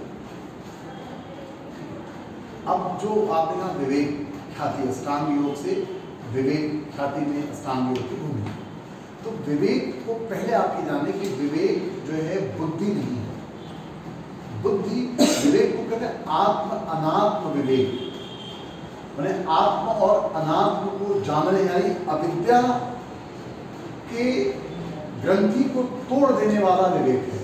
जैसे अविद्या क्या हो गई है? अविद्या में क्या हो गया? अनात्म में आत्म दर्शन हो रहा है अविद्या में, और विवेक में क्या हो रहा है? अनात्म में आत्म दर्शन नहीं हो रहा है, आत्म में आत्मदर्शन और अनात्म दिखाई दे रहा है। तो इसलिए अनात्म पर होने वाले प्रभावों से आप विचलित नहीं हो रहे हैं, जिसको कह रहे हैं अर्जुन को कि संगम त्यक्त्वा धनंजय योगस्थ कर्माणि, योगस्थ होके कर्म कर, योगस्थ होके कर्म करेगा तो संग का त्याग हो जाएगा। तो योगस्थ कर्म में विवेक उत्पन्न होगा। एक बात, फिर गोस्वामी जी की पंक्ति और सहज होगी जिसमें वो कहते हैं कि बिन सत्संग विवेक न होई। विवेक जो है सत्य के संग से होता है, ठीक है, समझना। योग क्या है? सत्य का साक्षात्कार। सत्य क्या है? तुम्हारा स्वरूप, सत्य स्वरूप है ना, रूप तो सत्य नहीं है, क्योंकि रूप सत्य है तो रूप का बदलाव तो आप देख रहे हो, रूप बदल रहा है, हर पल बदल रहा है, लेकिन पल की गणना करने का सामर्थ्य आप में नहीं है, ठीक है, हर पल बदल रहा है। तो सत्य क्या है? आपका स्वरूप, यानी वो चेतना।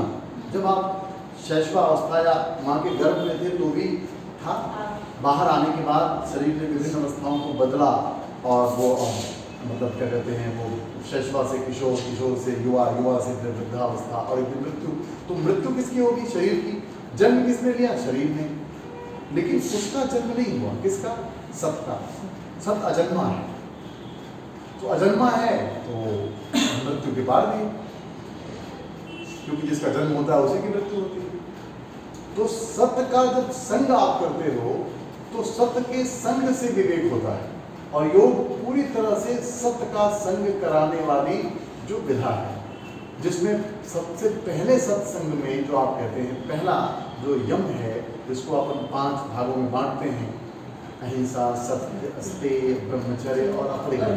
ठीक है, अब सवाल ये सब निषेधात्मक है। गहरे में आप देखो तो ये क्या है? निषेध किया जा रहा है। अहिंसा मतलब हिंसा न करो, हिंसा नहीं करना, ये है हिंसा। यानी क्या नहीं करना ये बताया जा रहा है, क्या करना है ये नहीं बताया जा रहा है, क्या नहीं करना ये बताया जा रहा है। असत्य के साथ आप हो तो असत्य भी निषेध है। असत्य मतलब देह। इसी असत्य को तो महात्मा बुद्ध ने क्षणभंगवाद कह दिया, क्षणभंगुर कह दिया। संसार क्षणभंगुर है, क्योंकि संसार आपके शरीर के बिना तो नहीं है, आपके शरीर के नाते ही तो संसार है, जो हर क्षण बदल रहा है। विज्ञान में क्या बदल रहा है? आपके सब बदल रहे हैं। शायद वो पता नहीं 7 दिन में या 7 महीने में खून बदल जाता है पूरा शरीर का। तो बदलाव तो हो रहा है, चेंज प्रकृति का नियम है। जहाँ जहाँ बदलाव है वहाँ सनातन तो नहीं है ना, तो मृत्यु है। मतलब कोई चीज बदल गई, उसने अपने रूप को बदल दिया, तो रूप को बदल दिया तो इसका मतलब पहला वाला रूप खत्म हो गया, मृत्यु भी हुई, एक रूप बदला, एक रूप, एक नयापन उसमें आया।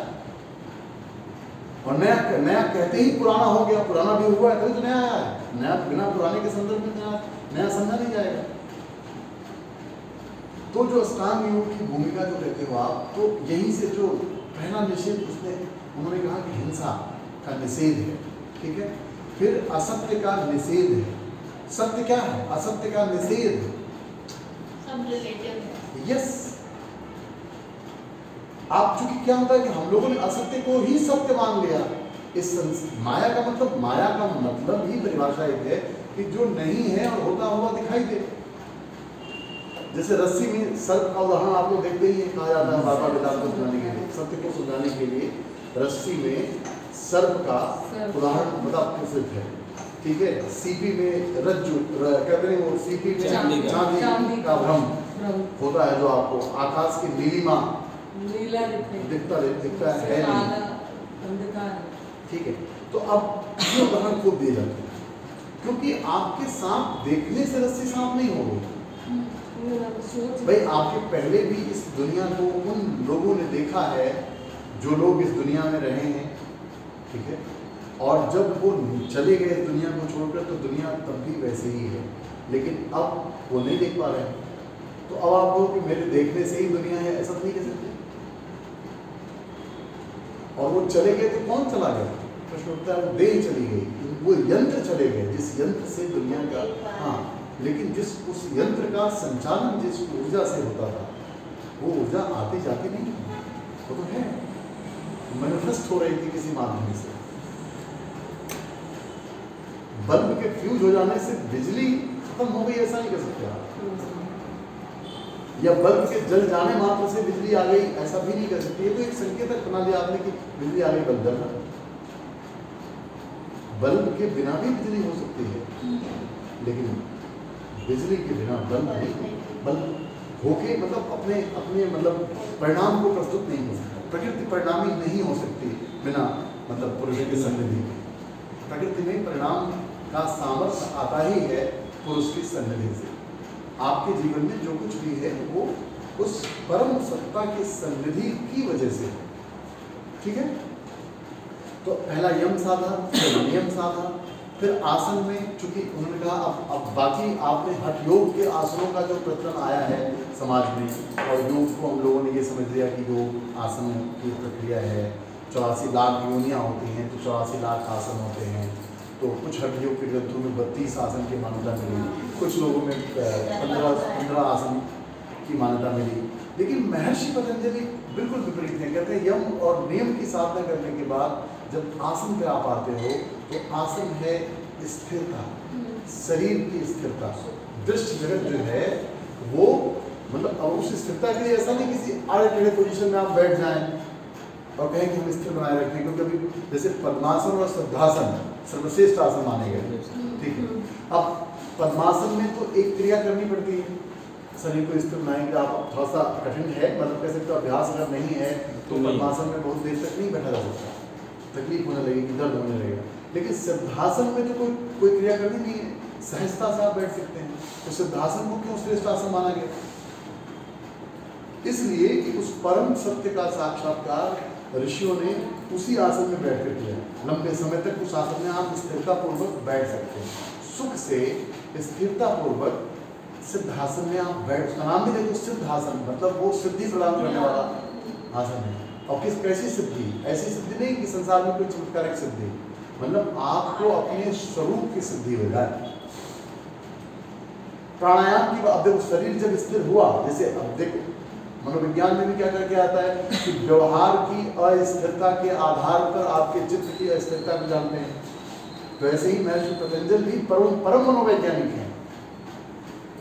वो भी शुरुआत जो कर रहे हैं वहां से शरीर की स्थिरता से कर रहे हैं। पहले सबसे शरीर तो पहले आपका स्थिर ही नहीं होगा अगर आपके मन में हिंसा है, आपके मन में सत्य को पाने की जिज्ञासा नहीं है, सत्य को जानने का भाव नहीं है, तो आप क्या कहते हैं, मतलब सत्य अस्तेय तक आ ही नहीं सकते, अचौर्य तक नहीं आएंगे।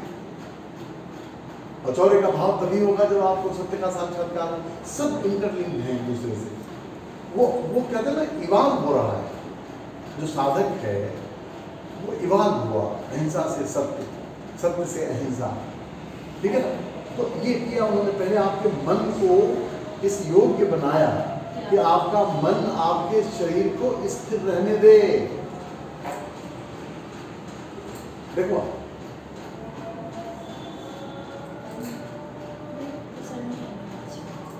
मन आपका आपके शरीर को स्थिर रहने दे। मन में आपके अंदर चौर्य वृत्ति हो, संग्रह की वृत्ति हो, परिग्रह की वृत्ति हो, आपके अंदर हिंसा की वृत्ति हो, आपके शरीर में स्थिरता होगी? कभी सोच के देखिए, नहीं। भय हो, आप स्थिर हो सकते हैं। इसीलिए योग में, हठयोग के ग्रंथों में योग कहाँ किया जाए इसका भी वर्णन है। स्थान कैसा होना चाहिए जहाँ निर्भय आप रह सकें, कोई मन में कोई विकार ना आ जाए। मन निर्मल जब हुआ तभी आपका शरीर स्थिर हो सकता है, ठीक है। स्थिर हुआ आसन में, अब जब आसन में स्थिर हुआ तब आपके प्राणों की स्थिरता होगी, इसको प्राणायाम कहा है। प्राणायाम का मतलब सांस नहीं है, ध्यान रखना। हम लोग सोचते हैं सामान्य तौर पर सांसों का, वो कहते हैं प्राण वायु, प्राण कहते हैं। प्राण वायु अलग है, वायु तो वायु का 10 वायु की बात की गई है, अपान व्यान समान उदान, है ना, ठीक है। ये तो हाँ जी, 5 नहीं और भी 5 के हैं, 5 इनके देवदत्त क्या कहते हैं, जी। तो उसमें जिससे डकार आते हैं, ऐसा नहीं है, बहुत वैज्ञानिक मतलब ऋषियों की सोच रही है वो। चूंकि उन्होंने यंत्र के द्वारा नहीं, उन्होंने अपने शरीर के यंत्र का उस मतलब कहते हैं ना शरीर से अलग हट करके उसे देखा, दृष्टा के द्वारा शरीर के दृश्य और मतलब कहते हैं जो अदृश्य है, जो शरीर में भी कुछ ऐसी चीजें हैं जो अदृश्य है। जैसे हृदय कैसे धड़कता है, आप देखते तो नहीं है, आप उसके मतलब बीट को फील करते हैं, ईसीजी मशीन से करते हैं या नब्ज से करते हैं, जैसे भी करें पल्स रेट को जानते हैं। तो ये इस धड़कन को आप जानते हैं। तो उन्होंने क्या किया, वो इससे अलग होके या इससे डिटैच होकर या उस परम अवस्था में आए जिस अवस्था में वो दृष्टा स्वरूप को जाने, फिर दृश्य रूप को भी वो ठीक से जाने। बाह्य और आंतर कहते हैं ना, बाह्यांतर दोनों का उन्होंने अध्ययन किया, दोनों की सूचना, दोनों को शुद्ध किया। प्राणायाम आया, प्राणायाम जैसे ही मतलब प्राणवायु जैसे ही स्थिर हुई, प्राणायाम का मतलब प्राणवायु का स्थिर होना। प्राण जैसे प्राणवायु को आप ऐसे देखो कि जैसे आपकी भाव दशाओं के द्वारा आपके श्वासों की गति बदलती है। क्योंकि प्राणवायु का अभाव, सेल्स कैसे मर गए? क्योंकि उसमें प्राणवायु नहीं का संचार नहीं हो पा रहा, ठीक है, इसलिए मर रहे। तो प्राणवायु जैसे ही स्थिर हुई, ठीक है, शरीर स्थिर हुआ, प्राणवायु स्थिर हुई, उसके बाद तुरंत प्रत्याहार होगा। अब फिर आपका जो आपकी इंद्रियां हैं वो विषयों की तरफ नहीं जाएंगी। अब इसी को कबीर साहब कहते हैं क्या? वो कहते हैं मन मस्त हुआ फिर क्यों डोले। प्रत्याहार है ये इनकी भाषा में। हंसा पायो मान सरोवर ताल तलैया क्यों डोले। जैसे हम संसार में सुख के लिए क्या क्या करते हैं, कभी भोजन बनाते हैं, कभी बच्चे से प्यार करते हैं, कभी मूवी देखते हैं, कभी किताब पढ़ते हैं, कभी किसी पार्टी में जाते हैं, कभी सस्ते समझते हैं। ये सब किसके लिए करते हैं? खुशी के लिए करते हैं, आनंद के लिए करते हैं, ठीक है। और ऐसा नहीं कि आप अब इसमें मैं कहूँ कि किसमें आप खुश होते हैं, तो आप कहेंगे सब में खुशी आती है। ऐसा नहीं सिर्फ खाना खाने में ही खुशी आती है, ऐसा नहीं सिर्फ सोने में ही खुशी आती है, सोने के बाद जागने का भी मन करता है कि क्या वो है ना, सपने भी आनंद देते हैं और दुख देते हैं, है ना। तो संसार की हर चीज जिसमें आप सुख खोज रहे हैं वो बदल रहे हैं। लेकिन प्रत्याहार, जब अगर आपको कोई ऐसी चीज हाथ लग गई जो अब किसी पर आश्रित नहीं है, किसी माने तुम्हें खुश होने के लिए किसी ऑब्जेक्ट की जरूरत नहीं, ऑब्जेक्टिव नहीं हो तुम, वैकल्पिक नहीं हो तुम, समझ रहे हो मेरी बात? अब तुम्हारा सुख क्या हो गया? सब्जेक्टिव हो गया। हाँ, यस। अभी क्या है? अभी दूसरों को, भाई आप खुद सच के निकले हैं और आपको कोई देखे ही नहीं, आप बहुत सुंदर लग रही हैं, ये कहने वाला कोई हो तब तो आपके सौंदर्य का मतलब है। मैं तो आपको लगे क्या किया मैंने, 1 घंटे तैयारी किया, तो मतलब ही नहीं रहा।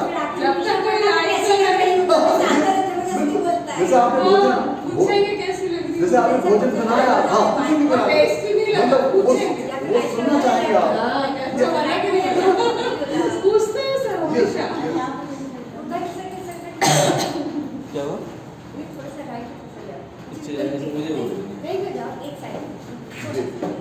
आप समझ पा रहे हो? जो अभी सुख जो ऑब्जेक्ट में है, तब सुख का कारण सब्जेक्ट हो गया। इसको सुरती कहते हैं, स्वयं की रति। सुरती कहते हैं जागो साधु भाई जागो। ये सुनने में कितना मजा आ रहा है कि मतलब हमारे जो सुख की जो धारा है अब वो किसी पर आश्रित नहीं है, अब स्वयं के अंदर से फूट रही है। क्यों? क्योंकि आनंद के तरंग स्रोत से आप जुड़ गए, तो प्रत्याहार हो गया। और प्रत्याहार जैसे ही हुआ तो फिर देखो धारणा ध्यान समाधि। धारणा मतलब चित्त एकाग्र होने लगा। अभी चित्त विचरण में था, कभी भोजन के साथ, कभी सौंदर्य के साथ, कभी मूवी के साथ, कभी बच्चों के साथ, कभी मतलब अलग अलग कुछ चेंज कर रहा है। घर को ही हम बदलते रहते हैं, कभी सोफे यहाँ रखते हैं, कभी वहाँ रखते हैं। बिल्कुल सर। और वैसा ही है, रूप में कोई बड़ा नहीं हुआ, छोटा नहीं, फिर भी इधर का इधर करके देखेंगे। तो आप समझ गए? तो अष्टांग योग कैसे विवेक दे रहा है। तो विवेक का मतलब क्या हुआ? विवेक का मतलब हुआ विचलन से मुक्त अवस्था, एक ऐसी अवस्था जिसमें बुद्धि सम हो जाए, समत्वम योग होते है ना। संग का मतलब कहते हैं ना संगम त्यक्त्वा, संग को छोड़ो कह रहे हैं, नहीं वो कह रहे संग छूट जाए। हाँ, अब यहाँ क्या हो रहा है? अभी से कोई चीज आपसे छुड़वाई जाए तो आपको पीड़ा होगी। इसीलिए देखो त्याग और दान दो शब्द है, दोनों में क्रिया एक जैसी होती है। दान में भी कोई चीज आप अपनी चीज किसी को देते हैं, और त्याग में भी कोई अपनी चीज आप किसी को देते हैं, लेकिन त्याग और दान एक जैसा नहीं है। दान कहीं कहीं आनंद या आह्लाद को इंगित करता है, और त्याग में एक प्रकार की पीड़ा है। त्याग में एक प्रकार की पकड़ है, दान में मुक्ति है। आप जैसे ही दान की तैयारी करते हैं तो आप शुरू से ही मुक्त होते हैं उससे कि नहीं ये उनके लिए, ये उनके लिए, मतलब आपके मन में है ये उनके लिए। और त्याग में ये था तो आपके लिए, लेकिन आपने छोड़ दिया, धर्म के लिए छोड़ दिया, पुण्य के लिए छोड़ दिया, जो भी कहिए आप। त्याग में पकड़ है, दान में, लेकिन लोग जानते नहीं इस बात से, तो इसलिए हर चीज पेट कैसा ही करने वो क्या है। इस यही है विवेक। विवेक संतों का संग चाहिए, सत्संग चाहिए, या वो जिसको भगवान गीता में कहते हैं कि वो कहते हैं कि परिप्रश्नेन सेवया, कहते हैं ना ज्ञान तत्वदर्शन, उपदेशं दिते ज्ञानम ज्ञान तत्वदर्शन तद्वृद्धि प्रणिपातेन परिप्रश्नेन सेवया उपदेशं दिते ज्ञानम ज्ञान तत्वदर्शन। यानी कोई तत्वदर्शी जब होगा उसके पास जाओगे और जब चर्चा करोगे तो वो भी तुम्हें तत्व का दर्शन कराएगा और तब तुम जानोगे। तत्व दर्शन के बिना बोध नहीं होता, ध्यान रखिएगा। जैसे स्थूल जगत का एक तत्व है, जैसे आप लोग फिजिक्स केमिस्ट्री में पढ़ते नहीं है कि किन तत्वों कितने तत्व हैं, एलिमेंट्स, कितने एलिमेंट्स होते हैं, ऐसे ही जी ऐसे ही जो तत्व है, जीवन का तत्व क्या है? तो जीवन का तत्व प्रकृति और पुरुष है, सांख्य दर्शन में। और वेदांत में तो और आगे बढ़ के कहा उन्होंने कि नहीं, सिर्फ ब्रह्म ही है, क्योंकि प्रकृति क्या बोला? सांख्य ने प्रकृति और पुरुष को बोला। सांख्य ही पूरा योग है, सारे योग के सिद्धांत सांख्य पर आधारित हैं। लेकिन एक बस तत्व का अंतर है कि योग को हम लोग योग में ईश्वर तत्व बढ़ जाता है, यानी 26 तत्व हो जाते हैं, और सांख्य में 25 तत्व है। ठीक है, तो इसको कहा कई बार कहा जाता है कि शेश्वर सांख्य योग है और निरीश्वर योग सांख्य है। नहीं समझ पाए? ईश्वर जुड़ गया लेकिन ईश्वर नहीं। हाँ, यस। जैसे अगर योग से ईश्वर को हटा दिया जाए तो सांख्य तो ये सांख्य हो गया, और सांख्य में ईश्वर जोड़ दिया जाए तो योग हो गया। लेकिन ईश्वर मतलब आप वाला ईश्वर नहीं, मैं पतंजलि वाला ईश्वर। ठीक है ना, ये ध्यान इतना जरूर रखना। हाँ, मतलब ऐसा ईश्वर जो क्लेश कर्माशय विभाग परमार्थ से अपरामृष्ट हो। और कोई सवाल, कोई जिज्ञासा? मेरे ख्याल से आज का विषय बहुत हम लोग बड़े तन्मयता से, बड़ी गंभीरता से डूबे हैं इसमें, क्योंकि जीवन से जुड़ता रहा है। आत्मा का जो हम लोग या चेतना का या जो पुरुष का बात कर रहे हैं, मुख्य पुरुष का, ये मृत्यु के बाद भी रहेगा। हाँ, रहेगा। इसका अनुभव कैसे करें? अर्थात मृत्यु का साक्षात्कार कैसे कर सकते हैं? हम कैसे विश्वास करें कि मृत्यु के बाद भी यही आत्मा रहने वाली है? ये सुंदर आपने प्रश्न किया, और ये जैसे मैंने कहा आपसे बहुत अच्छा सवाल, ऐसा महर्षि रमण से भी किया गया है, जो वेदांत के बड़े मतलब ऋषि रहे हैं। आपने कहा मृत्यु को अपने यहाँ ऋषियों ने निद्रा से भी उसकी तुलना की। हाँ, निद्रा जैसे क्षणिक मृत्यु है। हाँ। लेकिन मेरा प्रश्न यहाँ पे यह है कि जैसे बहुत सारा धर्मशास्त्र और वेदांत और ये सब समझने के बाद कभी कभी ऐसा प्रतीत होता है कि ये लोक व्यवहार में जीवन जीने की कला मात्र है। यस। लेकिन क्या मृत्यु के बाद भी आत्मा एग्जिस्ट करती है, सचमुच है? फिर उस आत्मा को हम कैसे अनुभव कर सकते हैं? नहीं, वो क्योंकि जो गया वो आया नहीं बताने के लिए। ये बात आपने बहुत सुंदर कहा। इसीलिए आप देखिए, किसी भी चीज का अनुभव आपको तभी हो सकता है जब आप उस अनुभव को किए हो। अब सामान्य तौर पर मैं तुरीय अवस्था में जीने वाले संतों की बात तो नहीं करूं, लेकिन आपकी ही अवस्थाओं की बात करूं तो 3 अवस्थाओं का अनुभव आप अपने 24 घंटे में करते हैं। हर दिन के 24 घंटे जो होते हैं एक दिन में, 12 घंटे की रात, 12 घंटे का दिन, जिसमें जागृत, स्वप्न, सुषुप्ति, इन तीनों अवस्थाओं का आपको ज्ञान होगा। ऋषियों ने इसी अवस्थाओं को आधार बनाकर, जैसे आपने कहा कि मृत्यु के बाद भी हम होते हैं, मृत्यु किसका, क्या, कौन मरता है? एक प्रश्न उठता है, कौन मरता है? महर्षि पतंजलि ये कहते हैं, पतंजलि कहते हैं, उनको रमण पूछते थे कौन मर रहा है, वो आपको उत्तर नहीं देते। संत क्या कहता है, जैसे उनके यहाँ अध्यात्म की शुरुआत का ही पहला जो जिज्ञासा है कि मैं कौन हूँ, तो वो कहेंगे पूछो ये कौन पूछ रहा है मैं कौन हूँ।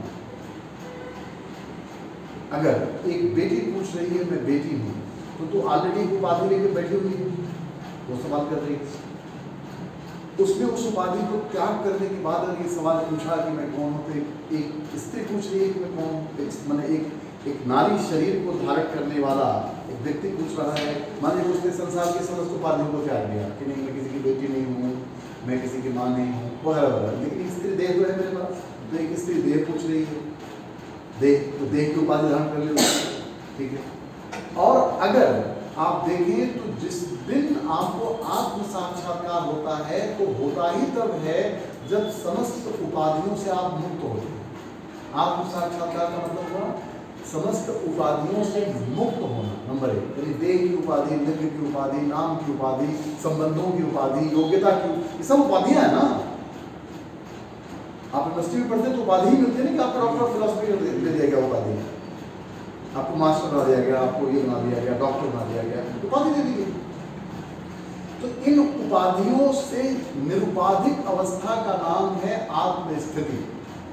ठीक है, तो आत्मस्थिति, स्थिति, हाँ आत्मस्थिति, स्थिति प्रज्ञा कह रही है, आत्मस्थिति कह रही है, जो भी बहुत सारे नामों से प्रकाश किया गया। अब मैंने आत्म, जो आत्मा की कोई उपाधि नहीं है, एक बात, लेकिन इसके साथ ये नहीं कह सकते कि किसी भी उपाधि में आत्मा नहीं है। यस, लेकिन आत्मा की कोई उपाधि नहीं है। देखो आप कितना, मतलब किसी को समझो, तो जो मरेगा कौन मरेगा? उपाधि मरेगी, लेकिन वो उपाधि जिस पर आरोपित है वो तो कभी नहीं मरेगा।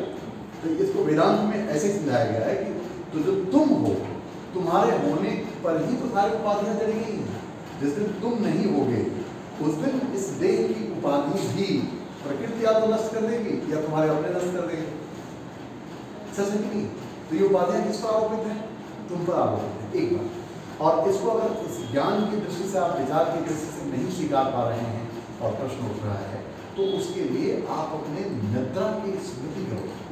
मैं स्मृति में कहते हैं इसमें एक प्रश्न उठता है जी। कि जैसे आपने बहुत अच्छा होता है कि अनुभव, तो बिना अनुभव का विश्वास नहीं होता है। अब वो अनुभव चाहिए विश्वास करने के लिए, तभी तो विश्वास होगा। जी। अब वो अनुभव करने के लिए कई बार आदमी जीवन पर्यंत प्रयास करते रहता है, वो अनुभव नहीं मिल पाता है, या कुछ ऐसे सामान्य घटना घटती है या संकट आपत्ति विपत्ति आती है कि आदमी को श्रद्धा ही टूट जाता है, जो कर रहा था प्रयास वो भी छोड़ देता है। उस अवस्था में आदमी को क्या करना चाहिए? देखिए, एक सबसे बड़ी बात है कि ये प्रयास का यह गुण साधन ते नहीं होई, गोस्वामी ने लिखा। क्यों लिखा उन्होंने?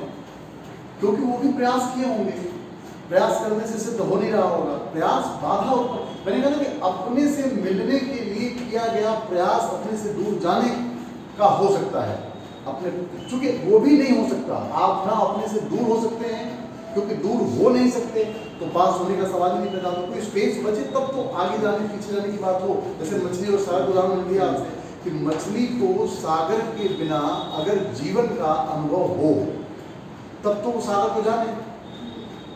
सागर में ही उसका जीवन है, सांस भी सागर में लेती है, मर भी सागर में ही जाती है। मरती कब है वो? सागर के पार तो मर जाएगी वो, तो सागर के बाद तो मृत्यु का अनुभव होगा। और मृत्यु का अनुभव कोई मरा हुआ आदमी तो नहीं बताएगा, जीवित आदमी ही मृत्यु का अनुभव देखेगा। कह रहे साहब उनकी सांस नहीं चल रही है, शरीर बिल्कुल उनका वो हो गया, लोच नहीं हो रहा, ठंडा पड़ गया, जो भी कारण हो, डॉक्टर भी कहेगा अरे मर गए। तो अब वो मरा हुआ आदमी तो नहीं बताएगा मैं मर गया, ये भी एक जीवित आदमी बताएगा। तो जो वो कहते हैं कि जब आपको इस पर विश्वास न हो तो आप अपने स्वप्न का ध्यान करो, सॉरी निद्रा का ध्यान करो। निद्रा एक ऐसी अवस्था है जो सुषुप्ति कहलाती जरूर है, लेकिन परम बोध की अवस्था है। क्योंकि उसको प्राग्ञ अवस्था इसीलिए कहा भी गया है, क्योंकि निद्रा को आप ठीक से अगर देखो तो निद्रा में न दुख है न सुख है। ठीक है, जैसे आप देखें कई बार संतो न सुख है, वो एक भजन है राधा, उसमें नारायण स्वामी के लोग गाते हैं कि मुझे मेरी मस्ती कहाँ लेके आई, जहाँ मेरे अपने सिवा कुछ ना है। वहाँ सिर्फ मैं हूँ, जिधर देखता हूँ मैं ही मैं हूँ, ऐसा मतलब उनको फील होता है कि मेरे सिवा कुछ ना है, मेरे सिवा कुछ नहीं है।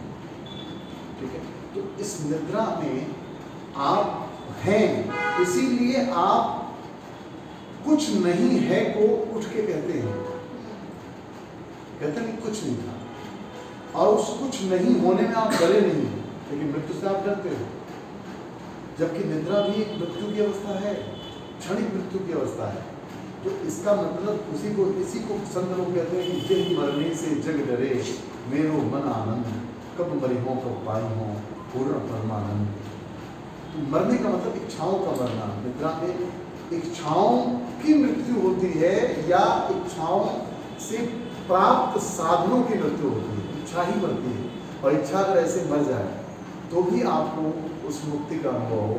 लेकिन हम लोग इच्छाओं के सुख दुख के भंवर में इतने अभ्यासी हैं, तो रिपीटेटिव उतना रिपीटेटिव हम लोग का अभ्यास है कि अभी भी हम सुन रहे हैं, सुन के विचार कर रहे हैं, लेकिन फिर रिपीट उसी को करने वाले हैं।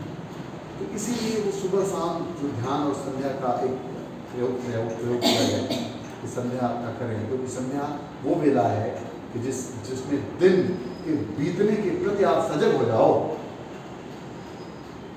क्योंकि दिन बीत करके ही रात के आने का अवसर मिलता है। रात बीतने के बाद ही दिन आने का अवसर मिलता है। संध्या का मतलब वो जागरूक, जिसको कहते हैं अवेयरनेस, सेल्फ अवेयरनेस, कि आप अवेयर हो। ऐसे ही जैसे रात बीत गई, दिन आ गया, दिन बीत गया, रात आ गई, ऐसे ही जीवन में सब कुछ बीत जाने वाला है। इसलिए जीवन की किसी भी चीज़ के साथ सुखी और दुखी होने का आपको कोई बोध अगर प्राप्त आप हैं तो अधिकार नहीं। इसलिए आत्मज्ञानी सुखी दुखी नहीं होता। और सुख और दुख नहीं होने का मतलब आप कहेंगे फिर क्या होगा, उदासीन होगा। तो उदासीन, अब हमारी उदासीनता की जो परिभाषा है और उनकी जो उदासीनता की परिभाषा, उसमें अंतर है। हम लोग जैसे किसी चीज़ के प्रति जब हमारी इच्छा नहीं रहती तो उसके प्रति उदासीन होना। जैसे आपको कहते हैं कि भोजन के प्रति आप उदासीन इसलिए हैं कि आपके अंदर भूख नहीं है। इसका अर्थ ये थोड़ा हुआ कि आपको भोजन भूख लगेगी, भोजन की का आकर्षण नहीं होगा। यहाँ गीता को देखिए, इसलिए सूत्रों को आपको वास्तव में उस सीक्वेंस में देखना होगा, या किसी तत्वदर्शी जो कह लीजिए उसका संग चाहिए। जैसे कहते हैं अनपेक्षा, सुचिर दक्ष, फिर कहते हैं उदासीन। उदासीन पवित्रतम अवस्था है, पवित्रता के बाद उदासीनता आती है। सुचिर दक्ष होने के बाद उदासीनता आती है। शरीर मानते हुए उदासीनता नहीं आती, वो तो कारण हो गया ना, वो उस उदासीनता का एक कारण है, कंडीशन है। आप समझ रहे हो? आपको कैसे, ऐसा भी आपको आपकी सांस सामान्य चल रही है, आपके शरीर में सामर्थ्य है ऑक्सीजन को अलग कर देने का, अभी न हो तो आपको प्योर ऑक्सीजन की पूरा मास्क लगाना पड़ेगा, ठीक है ना? ऐसी स्थिति बनेगी। तो उस समय आप उदासीन हो हवा के प्रति, ऐसा लग रहा है। क्यों? क्योंकि सामान्य प्रक्रिया हो रही है। लेकिन जब आप हवा लेने की तो बिल्कुल बेचैनी कैसे बनती है उस सांस के लिए। लेकिन वो जो अवस्था उदासीन की है वो इस तरह की नहीं है, वो सुचिर दक्षता के बाद आने वाली अवस्था है, अनपेक्षा के बाद आने वाली अवस्था। तो स्टेप है उदासीन। इसीलिए उदासीन में खड़ा हुआ, इसका मतलब ये हुआ, उदासीन का मतलब ये समझ लो कि उसको पूर्णता, जैसे वो हंस को मानसरोवर मिला, अब वो ताल तलैया क्यों डोले? ताल तलैया में जाता था पानी प्यास जाने के लिए, अब तो वो मानसरोवर में है जहाँ अब प्यास भी नहीं लगती उसे, क्योंकि शरीर तो रहा नहीं, प्यास शरीर तो लगेगी, वो आत्मा। इसलिए आप देखते होंगे समाधि में लोग जो कहते हैं कि शंकर सहज स्वरूप संहारी, तो वो हजारों हजार साल की, मतलब उनको कोई आवश्यकता ही नहीं होती थी, समाधिस्थ थे, शरीर दिखते थे लोग समाधि में, उनको शरीर का भान ही नहीं था। फिर रात आप सो जाते हैं, सपने में सो जाते हैं, तो सोने में आपको प्यास लगता है, भूख लगता है क्या? जागने के बाद पता चल गया भूख लगी है, प्यास लगी है? कुछ भी नहीं होता, क्योंकि आप शरीर में होते ही नहीं। शरीर यद्यपि होता है, लेकिन शरीर का कोई ज्ञान आपको नहीं, कितने से। तो जो मृत्यु है, मृत्यु क्या है? शरीर के ज्ञान से मुक्त होना, मूल रूप से परिभाषित किया जाए तो शरीर के ज्ञान से तो हम मुक्त होने का अभ्यास हमें है, लेकिन मृत्यु का डर, लेकिन मृत्यु का डर जानते हैं क्यों है लोगों को? क्योंकि जीवन जीने में तो असफल है, हम जीते जी दुखी हैं, हमको उस आनंद का अनुभव नहीं है जिसको ये लोग संत लोग कहते हैं कि जब वो मिल गया, जिसको एक प्रसंग उपनिषद में आता है कि ऐसा क्या है जिसको जान लेने के बाद जानना शेष नहीं होता, ऐसा क्या है जिसको पा लेने के बाद पाना शेष नहीं होता। हम लोग हमेशा शरीर बन करके, क्योंकि शरीर में पाने की चाह हमेशा रहेगी। ऐसा नहीं है कि कोई समय आएगा कि आप कहें कि सांस लेने का मन नहीं कर रहा है, अच्छे से सांस लेके ये ऐसी स्थिति कभी नहीं आने वाली, ठीक है? आप कहो मुझे खाने का मन नहीं कर रहा, अरे जब तक भूख नहीं, खाने का मन नहीं, फिर भूख लगेगा, ऐसा कंडीशन है। तात्क्षणिक हो सकता है पर दीर्घकालिक नहीं होगा।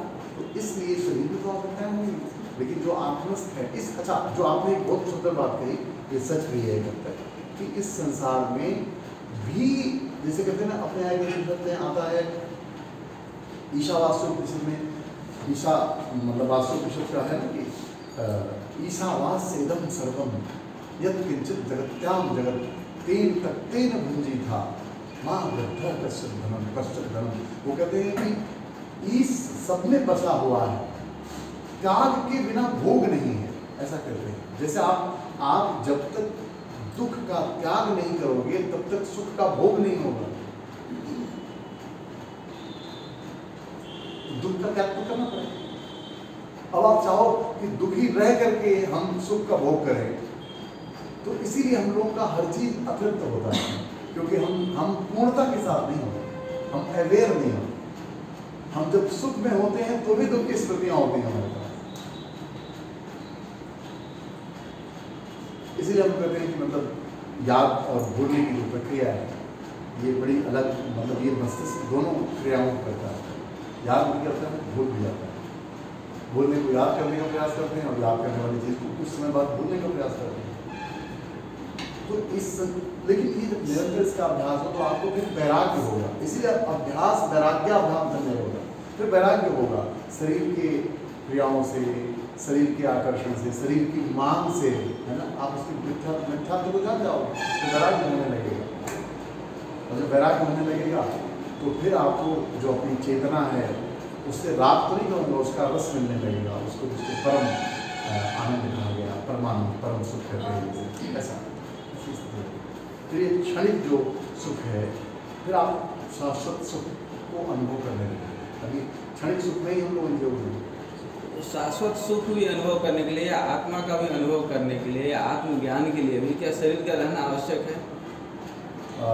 एक हद तक है, क्योंकि साधन तो है, साधन धाम मोक्ष करवा पार मुझे कर लोक समान। संतों ने कहा जहाँ पर मनुष्य के शरीर में न होते, मैं न होता, तो हम ये आज के सैकड़ों वर्ष लिखे सूत्रों पर हम इस तरह से चिंतन नहीं कर रहे होते। आज पतंजलि नहीं है, लेकिन उनके अनुभूतियों को, उनकी चर्चाओं को हम आज भी सुन रहे हैं। तो मैं तो नहीं समझ रहा हूँ कि आप लोग सुन के बोर हो रहे होंगे, अच्छा लग रहा होगा, ऐसा लग रहा होगा कि हाँ यार कुछ होता है।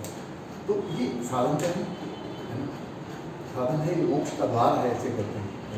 क्योंकि बंधन जब तक ना हो तो मोक्ष का भी पता नहीं चलता। आत्मा को मोक्ष की क्यों आवश्यकता हो? ऐसी आत्मा जो शरीर में बंध गई है या शरीर को अपना रूप मानने लगी है, वही तो मोक्ष खोजेगी, वही तो मुक्ति खोजेगी।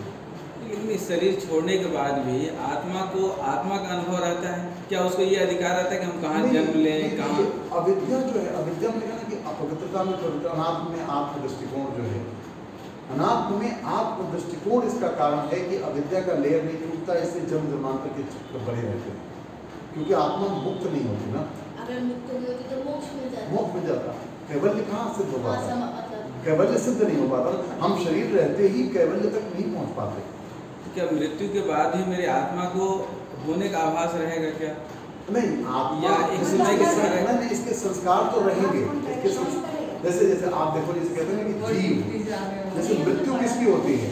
पहली बात की आप देखो, शरीर आप सुनते होंगे सहज भाषा में कि संतों ने शरीर छोड़ दिया, ठीक है, और आम आदमी मर गया क्यों? और शरीर किसने छोड़ दिया? यानी जिसने शरीर रहते ही मोक्ष को पा लिया, वो शरीर उसका छूट गया, ऐसा बोल गया। लेकिन जिसने शरीर रहते हुए अपने को नहीं जाना, वो मर गया, तो मर गया, आत्मा तो नहीं मरी ना, लेकिन वो संस्कार उसके रह गए। अब अगला जो मतलब शास्त्रों की माने, लोगों की माने, तो अगला जो जन्म होगा, फिर जिस वासना के साथ कहते हैं कि ये जो शरीर मिली है, ये इसे पूछा है, इसी में आता है प्रसंग, आगे आप लोग देखेंगे। जैसे कर्म की बात है, योगी का कर्म, तो वो कहते हैं कि योगी का कर्म हम लोगों की तरह नहीं है। योगी जो है, ठीक है, वो अशुक्ल और अकृष्ण कर्म करता है, मैं वो पाप पुण्य से मुक्त कर्म करता है, न उसके लिए कोई पुण्य होता है, न कोई पाप होता है, ठीक है। तो पूछा गया कि ये आत्मा और शरीर का योग क्यों हुआ? तो कहते हैं ये भोग और अपवर्ग के लिए, क्योंकि पिछले जन्म के कुछ भोग ऐसे रह गए थे जो आप भोग नहीं पाए थे और शरीर छूट गई, तो उसको पाने के लिए ऐसे माता पिता का गर्भ आपने चुना, ठीक है। फिर यही पे प्रश्न है, आत्मा ने चुना या ये स्वतः प्रक्रिया? इसमें भी प्रश्न नहीं, देखिए आप जो कह रहे हैं आत्मा ने नहीं चुना, आत्मा तो अभी आत्मा हो ही नहीं पाई, क्योंकि उस पर निर्बीज नहीं हुई ना, बीज लगा हुआ है संस्कारों का। जी, आपने ऐसी साधना नहीं, आपने बड़ी समाधि अगर लगाई भी तो आप संप्रज्ञात या तक गए, अस्मिता तक गए, इससे ऊपर आप निर्वीज तक गए नहीं। जो अभी आते ही ये सवाल किया था प्रियल ने कि क्या ये क्लेश बने ही रहते हैं, क्योंकि क्लेश से तो मुक्त हो नहीं पाए। तो एक जो जैसे कहते हैं कि उस चेतना पर एक बीज, जैसे हम कहते हैं बीज, निर्बीज का मतलब भुना हुआ चना। जैसे आप कहते हैं कि इस चने में क्या फिर से चना बनने की संभावना है, तो है। क्यों है? क्योंकि ये अभी इसमें जैसे इसको धरती मिलेगा, ये फिर जन्म लेगा और पौधा बनेगा और अपने से चना बनाएगा। लेकिन अगर ये भून दिया गया तो फिर ये अब जन्म नहीं देगा। तो वैसे ही अगर आपने निर्बीज समाधि को पा लिया तो फिर आप फिर जन्म से आपका जन्म, क्योंकि वासना बची ही नहीं ना, कर्माशय नहीं बचा, कर्माशय खत्म हो गया तो भोग कहाँ से रहेगा? ऐसा तो सर आपने पिछली कक्षा में बताया था अपनी बात को समझे क्या? कि भाई आत्मा जो है हाँ वो भ्रमण करती रहती है और वो खुद चयन करती है। नहीं, वो मैंने ये कहा था कि जैसे ये शरीर हम लोगों की, शरीर का निर्माण ही हुआ है वासना से। और ये 3 वासनाओं का चयन है। जैसे आप देखते होंगे, अपनी कथा की बात में करो तो भागवत कथा में जो कश्यप ऋषि हैं उनकी 2 पत्नियां हैं, ठीक है, दिति और अदिति। पिता एक ही हैं और उन दोनों पत्नियों से जो संतानें होती हैं, एक से सुर होते हैं, एक से असुर होते हैं। दिति से दैत्य हो गए। हाँ, और अदिति से शुरू हो गए, वामन अवतार अदिति ये यही गर्भ से हुए हैं, ठीक है। तो अब क्या होता है, अब स्त्रियां गर्भ को धारण करती हैं, लेकिन इसमें एक चीज और देखिए, इससे मतलब इसको ये बहुत गहरा विज्ञान है कि आप जिस समय, मतलब ये सच है कि स्त्री पुरुष के मिलने से ही, जैसे चने को आप धरती न मिले तो गुना हो या न गुना हो, ठीक है, वो अंकुरित तो नहीं होगा, बीज को अंकुरित होने का उसमें मिलना चाहिए। तो वैसे ही किसी शरीर को धारण करने के लिए स्त्री पुरुष का योग होना चाहिए। हालांकि नियोग विधि भी रही है किसी समय में, लेकिन उसकी बात हम नहीं करते। हम सामान्य तौर पर जो एक मैथुनी सृष्टि जब किया ब्रह्मा जी ने, 2 भागों में शरीर को बांटा अपने, स्त्री और पुरुष के भाग में, तो स्त्री और पुरुष के मेल से ही कोई शरीर निर्मित होता है पक्का।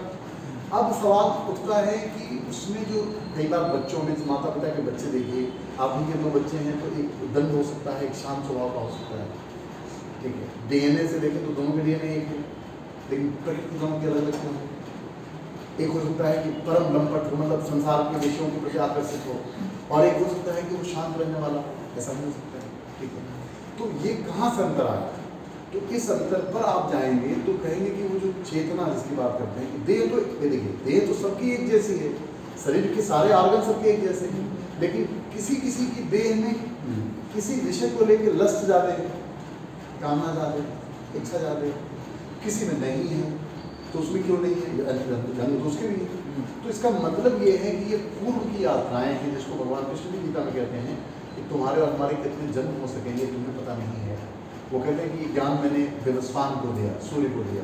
अब कोई मैं ही कहूँ इस योग का ज्ञान मैंने सूर्य, मैं बोलूँ सूर्य को दिया, तो आपको वैसे सारा भी 50 साल की उम्र में सूर्य पता नहीं कितने बरसों से उसकी आयु आप कहते हो। अर्जुन करता है सवाल ही, तो कहते हैं कि नहीं अर्जुन, तुम्हारे हमारे कितने जन्म हुए हैं ये मुझे पता है, तुम्हें पता नहीं। तो वैसे ही जब आप देह के ज्ञान से मुक्त होंगे, इसमें संयम के लाभ भी है कि आप पूर्व जन्म को भी जान सकते हैं, ऐसा मतलब विभूति पाद में है, ठीक है। जब संयम क्या है? धारणा, ध्यान, समाधि, ये तीनों का मिलना संयम है। संयम की परिभाषा ये, तो आप जान सकते हैं। अगर संयम आप करें तो पक्षियों की भाषा आप समझ सकते हैं, क्योंकि उनके भी संस्कार आप में हैं। कभी उनका भी जन्म मिला होगा, कभी उनका भी जन्म आपका हुआ होगा। तो इसीलिए कहते हैं कि जो जीव जिस जन्म में आता है उस योनि के सारे लक्षण उसमें आ जाते हैं। जैसे एक मतलब भैंस का जो बच्चा है तैरना सीखा तो नहीं है ना, लेकिन जाके पानी में डाल दिया तैरने लगेगा वो, क्योंकि तैरने का संस्कार उसमें है। और आप ही का बच्चा डूब जाएगा, क्यों? जैसे कुंडली बनती है, तो कुंडली में वो रहता है कि इसमें वो योनि रही थी इसकी, जैसे वानर रहा या ऐसे वो कुछ देखते हैं उसमें रहता रहता है। देखिए वो ज्योतिष का विषय है, वो भी एक ज्ञान है, उसको भी अपन मैं चाहते हैं सर गुण थोड़े से, जैसे पिछले जन्म में जैसे कोई कुछ रहा होता है तो जैसे छोटा रहता है ना बच्चा, तो थोड़े थोड़े लक्षण तो रहते हैं। वो देखिए अपने यहाँ तो संस्कार की बात अपन करते हैं, तो अपने यहाँ संस्कार, पहला संस्कार तो गर्भाधान संस्कार है कि आप किस तरह के, इसको तो इस पर तो महर्षि बिंदु ने इतना काम किया है। वो कहते हैं कि कृष्ण आज भी आ सकते हैं, आज भी वो दैवी आत्माएं आने को, मतलब जैसे क्या है यदा आदाय धर्म से काले बहुत बार था, लेकिन उसको कौन ग्रहण करेगा? सर मैं एक किस्सा सुनाऊं।